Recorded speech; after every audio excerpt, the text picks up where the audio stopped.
Pozdrav svima, dobrodošli na novi video u kojem ću navesti 10 najboljih knjiga koje sam pročitao u 2021. godini. Na 10. mjestu se nalazi knjiga Ulični odvjetnik od pisca Johna Grishama. Ovo je pravni thriller u kojem se pisac dotakao jednog od relevantnih društvenih problema obespravljenih beskućnika. Priču pratimo kroz oči Mihaela Broka i to od dana kada je upoznao Devon Hardija, beskućnika koji je mašući pištoljem upao u njegov ured. To je bio dan koji je iz temelja promijenio njegov život. Nakon nekoliko napetih sati provedenih u ulozi taoca sa još 8 kolega iz prestižne vašingtonske advokatske kompanije, Mihael će doživjeti nevjerovatnu preobrazbu. Napustit će sjajno plaćen posao i blistavu karijeru, do kraja razoriti već dobro načet brak i ostaviti zbunjenima sve svoje prijatelje i rodbinu. Mihael Brok postat će advokat beskućnika. Dok policija vodi istragu o krađi dokumenata iz kojih je vidljivo da je njegova bivša kompanija umiješana u nezakonito iseljenje skupine beskućnika, osumnjičeni Mihael će se pokušati iskupiti tražeći pravdu u ime stradalih. John Grisham u ovoj knjizi radi odličnu karakterizaciju likova. Mogli biste zamisliti Mihaela Broka kako živi negdje u vašem gradu kao neko ko se suočava sa novim situacijama i problemima i to sve izgleda tako uvjerljivo. Međutim, nuspojava ovog stila pisanja je da često postoje oni dosadni trenuci kada se Mihaelova svakodnevnica ispriča tako precizno da se gotovo osjećate kao da neki od njih i ne služe priči. Kroz ovu knjigu Grisham predstavlja dvije vrste advokata. Na jednoj strani su oni koji rade u velikim advokatskim firmama, zastupaju velike i moćne klijente i zgrću ogromne sume novca. Na drugoj strani su takozvani ulični advokati koji zastupaju beskućnike, uglavnom rade pro bono i jedva sastavljaju kraj sa krajem. Oni čak i žive kao beskućnici. Na 9. mjestu je knjiga Ruže su crvene od pisca Jamesa Pattersona. Ovo je 6. knjiga iz serijala o doktoru Alexu Crossu koji radi kao istražitelj za ubistva u vašingtonskoj policiji. Alex Cross se susreće sa do sada najbriljantnijim ubicom u svojoj karijeri, tajanstvenim kriminalcem koji sebe naziva Veliki mozak.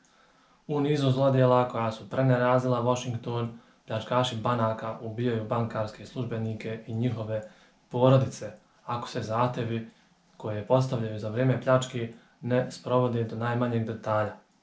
Alexu Crossu je jasno da iza svega ne stoji običan kriminalac. Patološka potreba za kontrolom i preciznošću je suviše velika. Crossov privatni život je usred krize, ali on nema vremena da mu se posveti jer novi slučaj u potpunosti obuzima njegovu pažnju kada shvati da veliki mozak kuje plan za svoj veliki posljednji savršeni zločin. Ovu knjigu pratimo kroz oči Alexa Crossa u najvećem dijelu, a povremeno i iz perspektive antagoniste velikog mozga. Ako ste fan ovoga serijala i čitali ste prethodnih 5 knjiga, kraj ove bi vas mogao prilično iznenaditi. Na 8. mjestu je zbirka kratkih priča koja se zove Noćna smjena, koju je napisao Stephen King davne 1978. godine.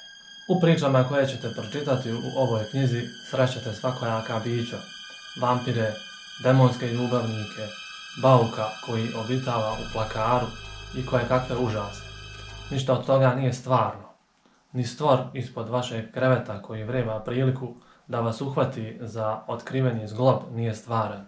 Vi to dobro znate, baš kao što znate da neće moći da vas uhvati ako vam noga ostane ispod pokrivača. Iz najvećih dubina tame u kojoj mutirani pacovi brane svoje carstvo, a kataklizmički virusi prijete da unište čovječanstvo, pa sve do vrtoglavih visina sa kojih se prelijepa djevojka baca u susret bračnoj sudbini, ova jedinstvena zbirka 20 kratkih priča odvešće vas u podzemne lavirinte najjezivije, najstrašnije mašte našeg vremena. Na 7. mjestu je knjiga Paklena kuća koju je napisao pisac Richard Matheson. Priča se prati kroz oči 4 lika, a to su dr. Lionel Barrett, fizičar koji se bavi parapsihologijom, njegova supruga Edith i 2 medijuma ili spiritista, Florence, Tanner i Fisher. Na početku priče Rudolf Deutsch umire, ali kada počne ozbiljno razmišljati o svojoj smrti, nudi po $100.000 jednom fizičaru i 2 medijumima ne bi li pronašli konačni odgovor na pitanje da li postoji život posle smrti. Tako će angažovati doktora Lionela Barretta, fizičara, koji će zajedno sa medijumima otići u Belaskovu kuću u Mainu, koja je poznata kao najozloglašenija ukletna kuća u Americi, koja je već mnoge otjerala u smrt ili ludilo. Za jednu noć Barrett i njegovi saradnici istražit će ovu kuću i otkriti zbog čega je među stanovnicima gradića poznata kao paklena. Pritom će i sami postati njene žrtve, jer onaj ko kroči u paklenu kuću mora se suočiti sa sopstvenim uništenjem, mentalnim i fizičkim. Ono što preovladava u ovoj priči je sukob razmišljanja, gdje na jednoj strani imate fizičara koji sve svoje postupke pokušava naučno dokazati i vjeruje samo u nauku, dok na drugoj strani imate medijume, odnosno spiritiste, koji su mnogo više otvoreniji prema paranormalnim temama i postojanju duhova. Na 6. mjestu je knjiga Ljeto noći, koju je napisao pisac Dan Simmons i koja nam donosi uznemirujuću priču o teroru i istinskom strahu. Radnja ove priče se odvija za vrijeme ljetnog raspusta. Priču pratimo kroz oči nekoliko dječaka kojima će ljeto 1960. godine biti prilično jezivo, jer neko ili nešto uhodi mlade ljude Elm Havena u Illinoisu. Noćima se čuju čudni zvukovi, šapati, šuškanja. Za jednog dječaka sve počinje neobičnim, zastrašujućim glasom preko radija. Drugi imaju različita iskustva, neobjašnjiv nalet hladnog vazduha usred ljeta, neobjašnjiv strah od mraka, a viđaju i neobjašnjive prizore, razjapljene rupe u crvenoj zemlji, bizarni leš majmuna, vojnika iz Prvog svjetskog rata bez lica koji se noću pojavljuje na prozoru. Kada se odavno zaboravljeno zvono oglasi usred najveće ljetne tame, ova djeca znaju da ono označava kraj nevinosti i početak vladavine straha. Ova knjiga predstavlja spoj dobre proze i neizvjesnosti koja je prisutna kroz veliki dio ove priče. Pisac nije žurio sa samom pričom, pa tako možete očekivati puno opisa koji doprinose kreiranju jezive atmosfere koja vlada kroz ovu knjigu. Bilo je tu možda i previše tih opisa, ali ako volite dobre horore, neće vam to smetati. Knjiga bi vas u nekim dijelovima mogla podsjetiti i na knjigu Ono, koju je napisao Stephen King. Na 5. mjestu je knjiga Posljednja kuća ili Opasnost kod End House-a, koju je napisala Agatha Christie. Ovo je jedan od slučajeva iz serijala Slučajevi Hercula Poirota, kojeg nam pripovijeda Poirot prijatelj Hastings. Hastings i Poirot su na odmoru kojeg provode na jugu Engleske, gdje upoznaju mladu djevojku sa neobičnim imenom, Nick Buckley, i njene prijatelje. Pored neobičnog imena, Nick Buckley vodi i neobičan život, a razlog tome je taj što je smrt gotovo svakodnevno pokušava uzeti k sebi, ali u tome ne uspijeva. Kada Poirot otkrije rupu od metka u njenom šeširu, on zaključuje da joj je potrebna zaštita i aktivno se uključuje u potragu za mogućim ubicom. Po tome se ova knjiga razlikuje od ostalih Poirotovih slučajeva, jer on sada pokušava da pronađe mogućeg ubicu kako bi ga spriječio u njegovom naumu. Posljedica toga je što Poirot ima mnogo aktivniju ulogu u samoj priči nego što je to bio slučaj u drugim romanima. U ovoj knjizi do izražaja dolazi odnos između Poirota i Hastingsa. Njihovo prijateljstvo je na veoma visokom nivou. To je brižno prijateljstvo sa malo ljubomore sa Hastingsove strane i malo ega sa Poirotove strane. Oni će vam definitivno izmamiti osmijeh na lice. U romanu Posljednja kuća postoji više elemenata zločina kao što su na primjer zamjena identiteta, ubijanje pogrešne osobe kako bi se skrenula pažnja, zatim lažno prikazano ubistvo kako bi se sakrio pravi zločinac, zatim slučaj nestalog testamenta i mnoge druge stvari. Svi likovi su odlično predstavljeni i postoji dosta kandidata za negativca pošto Poirot u sve njih sumnja i morat će ih sve detaljno upoznati kako bi riješio ovu misteriju. Jedini problem koji ima je taj što mora brzo djelovati, jer ubica može napasti svakog momenta. Na 4. mjestu je knjiga Dallas 63 koju je napisao Stephen King. Ova knjiga je oda jednom jednostavnijem vremenu i napeta misterija koja će vas ostaviti bez daha. Dana 22. novembra 1963. godine 3 putnika poginulo su u Dallasu. John Kennedy je ubijen i svijet je zauvijek izmijenjen. Šta bi bilo kada bi to moglo da se promijeni? Šta ako jedan čovjek ima mogućnost da se vrati kroz vrijeme i izmijeni tok historije? Jake Epping je 35-godišnji nastavnik engleskog jezika u američkoj državi Maine.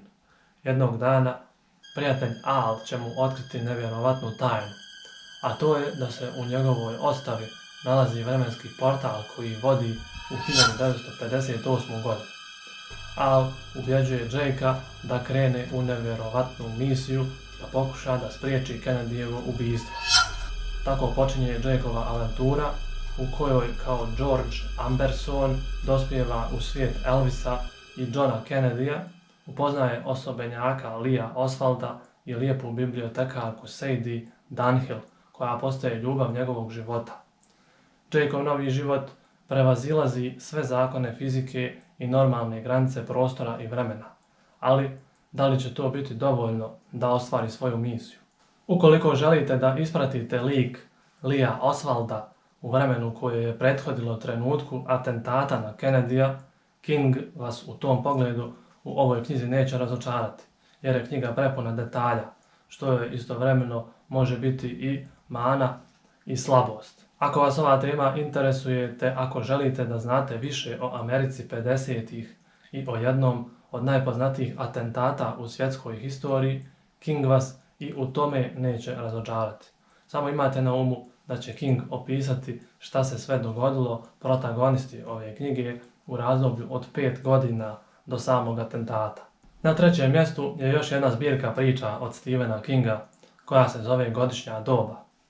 Ova zbirka sastoji se od 4 kraća romana i dokazuje da Stephen King, svjetski majstor proze, strave i užasa, umije i da izađe iz horora i pravo su zadovoljstvo za svakoga ko traga za njegovim krajnje osobenim, opojnim pripovjedanjem, grafički prikazanim scenama i likovima te napetim zapletima. Svaka priča se može čitati i kao zaseban roman, a po prve 3 snimljeni su i vrhunski filmovi Bjekstvo iz Shawshanka, Nadaren učenik i Ostani uz mene. Kingove priče jednostavno crpe sokove mitova ukorijenjenih u umovima svih nas. Čudesna pitkost njegovih dijela, kao i trenutni osjećaj povezanosti sa njegovim likovima, čine Kinga tako savršenim pripovjedačem. Na 2. mjestu je ponovo Agatha Christie sa romanom koji se zove 5 malih praščića. Hercule Poirot se u ovoj knjizi upušta u istraživanje jednog ubijstva, ali na drugačiji način nego što je to obično slučaj u nekim drugim knjigama. U knjizi ćete zajedno sa Poirotom dobiti 5 interpretacija jednog slučaja koji se desio prije 16 godina.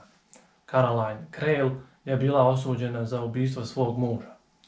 Interpretacije tog ubijstva dolaze od osoba koje su bile prisutne na mjestu gdje je to isto ubijstvo izvršeno, znači te osobe su bili očevici.